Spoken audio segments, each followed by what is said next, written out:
berdasarkan kesepakatan dengan orang tua murid pelaksanaan tentang sholat duhur. Sholat duhur itu apakah akan dilaksanakan di sekolah atau akan dilaksanakan di rumah. Ternyata kesepakatan sebagian besar, termasuk itu juga sarana yang kita miliki, kemudian termasuk air ketersediaan air dan sebagainya, akhirnya diputuskanlah bahwa sholat duhur dilaksanakan di rumah, sehingga pukul 12 sampai pukul 13 itu tidak disiapkan langsung. Itu untuk kegiatan pembelajaran. Kemudian untuk peserta didik yang terlambat 10 menit atau lebih, ini tidak diperbolehkan masuk sebelum ada izin. Nah, biasanya itu ada piket, ada meja piket di depan, karena tadi hari ini hari upacara, tadi yang khusus hari Senin yang terlambat sekolah itu dikumpulkan dulu di depan, jadi kita beri pembinaan. Kemudian kegiatan pembelajaran diawali dengan dan diakhiri dengan berdoa, ya. Kemudian peserta didik mengikuti pembelajaran sesuai dengan jadwal yang berlaku. Nah, ini jadwalnya itu seperti kita ketahui kan sudah sekarang yang dibahas di kampus itu tentang kurikulum 2013, ya.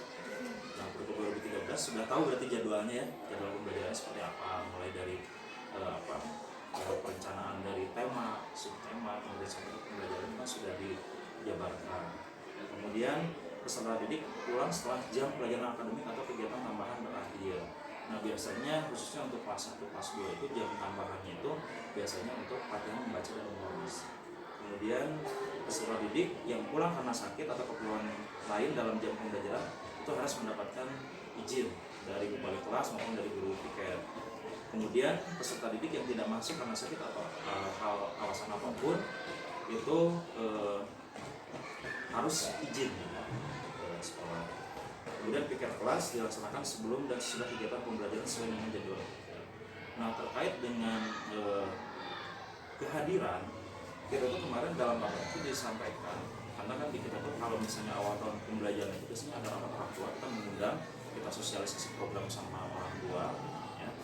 Terkait dengan kehadiran itu 20%, ya, jadi 20% itu maksimal batas ketidakhadiran, 80% batas kehadirannya. Kurang dari itu nanti akan berpengaruh kepada kenaikan kelas, kemudian termasuk nilai sidang, itu yang kita pertimbangkan.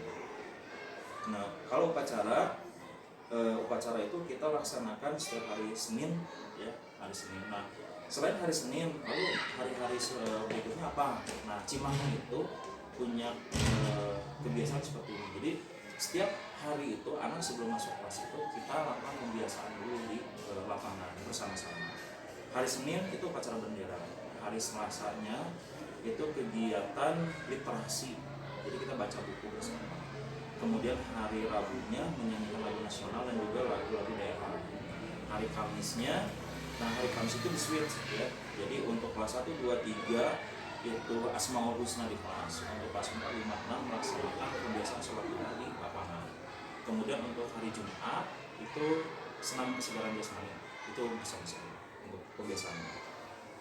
Kemudian untuk seragam, nah ada beberapa seragam yang kita gunakan. Yang pertama adalah seragam putih merah, yang keduanya batik, seragam olahraga, dan seragam pramuka.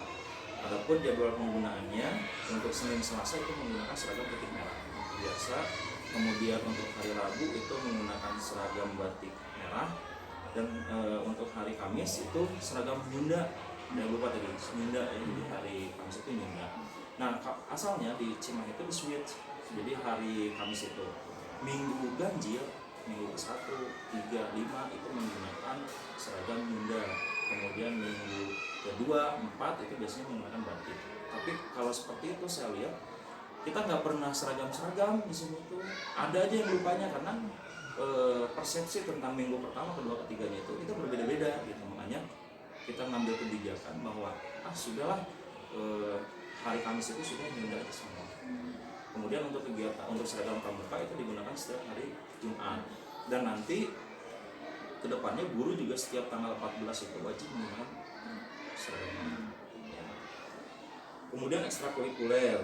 Nah, kegiatan ekstrakurikuler ini mengikuti kegiatan ekstrakurikuler dengan ketentuan yang telah ditetapkan. Kemudian peserta didik mengikuti kegiatan ekstrakurikuler berpakaian bebas, rapi, dan bersepatu. Nah, di sini ekstrakurikuler sementara ini yang jalan itu adalah ekstrakurikuler taekwondo. Gitu. Kemarin sudah ada rancangan mengenai tari, kemudian terlebih sekarang dengan eh, kemajuan teknologi ya, kemajuan teknologi, kemudian apa, perkembangan zaman. Kita itu sekarang bukan hanya eh, tantangannya itu bukan hanya tantangan internal, tapi tantangan eksternal pun sekarang itu cukup berat gitu ya. Makanya kalau dulu itu kan BK itu hanya diperuntukkan di SMP, di SMA ya. Sekarang tuh SD pun butuh menurut saya. Karena apa? Karena di sini tuh tidak ada yang spesialis BK di SD itu. Guru kelas, memang kalau saya guru bidang ya, guru bidang pun sama. Kita itu hanya mendapatkan materi tentang psikologi pendidikan. Jadi tidak ada khusus bagaimana konselingnya itu ya. Gitu. Makanya di SD itu menurut saya perlu, dan mudah-mudahan nanti ini bisa disampaikan ke pihak fakultas juga, nanti bisa dimunculkan permasalahan ini bahwa guru BK itu perlu di sekolah dasar.